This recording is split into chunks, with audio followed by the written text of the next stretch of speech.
Hello everyone, সবাই কেমন আছো? আবার একটা নতুন ভিডিও নিয়ে চলে আসলাম। তো ডেলি ভিডিও দেওয়া হচ্ছে না, 2-1 দিন বাদে বাদে আর কি দিচ্ছি, কারণ একদম সময় হয়ে উঠছে না।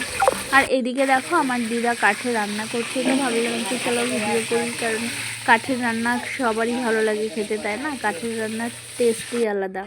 আর এইদিকে আমি বাড়িতে গেলে সবসময় ভাবি কি একটু সাইকেল চালাবো, যেহেতু বৌদির সাইকেলটা আছে। যতবারই আসি ভাবি চালাবো, তো ভুলেই যাই। তো তারপরে ফাইনালি এবার এসে মনে রেখেছি, কারণ চালাবই। তো সেটাই ভেবে রেখেছিলাম যে এবারে গেলে আমি চালাবই। তো তারপরে দেখো সাইকেল নিয়ে বেরিয়েও পড়লাম, আর ছেলে এদিকে ভিডিও করছে। তো প্রথমে একটু সাইকেলটা নিয়ে হাতটা কাঁপছিল চালাতে, তো ভয় ভয় লাগছিল যে পারবো কি না। তো তারপরে যেই চালানো শুরু করে দিয়েছি, তখন তো বেশ মজা লাগছে চালাতে, কারণ খুব ভালোই লাগছিল, অনেক দিন পর চালাচ্ছিলাম, তো ভালোই লাগছিল। তো তারপরে দেখো বেশ ভালো স্পিডে চালাচ্ছিলাম, একটুখানি ফাঁকা পেয়েছিলাম আর চালাচ্ছিলাম। তো তারপরে যে এই গাড়িটা গেল, তখন আবার একটু স্লো হয়ে গেলাম। তো তারপরে আবার যেই ওই মানুষগুলোকে পার হয়ে চলে আসলাম, তখন আবার একটু স্পিডটা বাড়িয়ে দিয়েছিলাম। তো বেশ সুন্দর লাগছিল। তো তারপরে যাই হোক, আমার ছেলেও তো চালানোর জন্য প্রচণ্ড ব্যস্ত হয়ে গেছিলো। তো তারপরে বললাম নে তুই আগে চালিয়ে নে, তারপরে আমি দেখবো, ওখানে আবার পরে যদি চালাই তো চালাবো। তো তারপরে দেখো এই যে আমার ছেলেও বেরিয়ে পড়েছে, আবার এইদিকে আমার দাদার মেয়েও চালায় না, সেও আবার তার সাইকেলটা নিয়ে বেরিয়ে পড়েছে। দেখো এদিকে আমার কাকা ওকে সাইকেলটা শেখাচ্ছে, যেহেতু ও পারে না, তো সেই জন্য একটু ধরে দিচ্ছে আর কি ও। আর এদিকে আমার ছেলে তো চলে গেল, ওকে আর দেখা যাচ্ছে না এই গাড়িগুলোর জন্য। তো তারপরে দেখো আবার ও আসবে এখনই। তো আমি ক্যামেরাটা ধরেই রেখে দিয়েছি, কারণ ও আসাটাও ওকে আর কি দেখাবো। তো এই দেখো চলে এসেছে। তারপরে তো আমি ভাবলাম হয়তো বাড়ির সামনে দাঁড়াবে, ও বাবা আমাকে কোনো পাত্তাই দিল না, চলে গেল। তো তারপরে তো চলে গেল। এবার আমি ভাবলাম হয়তো এখনই চলে আসবে, তা না, অনেকক্ষণ পরেই এসেছে। তো তারপরে আমি ভিডিওটা করেও নিয়েছি, ও যখন এসেছে তখন আমি ভিডিওটা করেও নিয়েছি। তো তারপরে ও তো বেশ ভালো মজা পেয়ে গেছে, তারপরে তো ও অনেকবারই চালিয়েছে আর কি।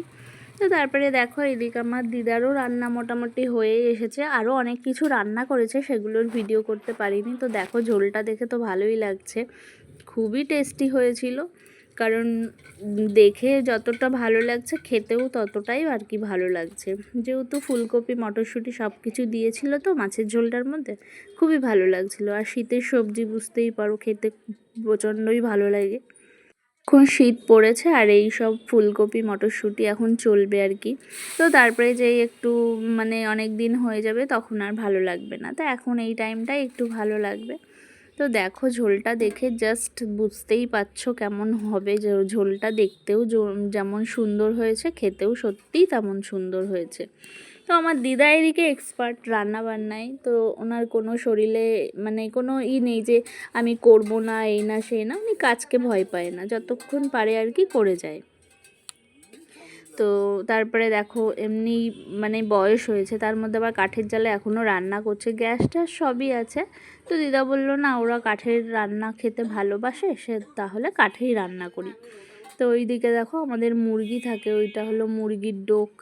এইদিকে সবাই দাঁড়িয়ে রয়েছে, তো আমি একটু ভিডিও করে নিলাম। এই দেখো পুচকুটা ঘুরছে।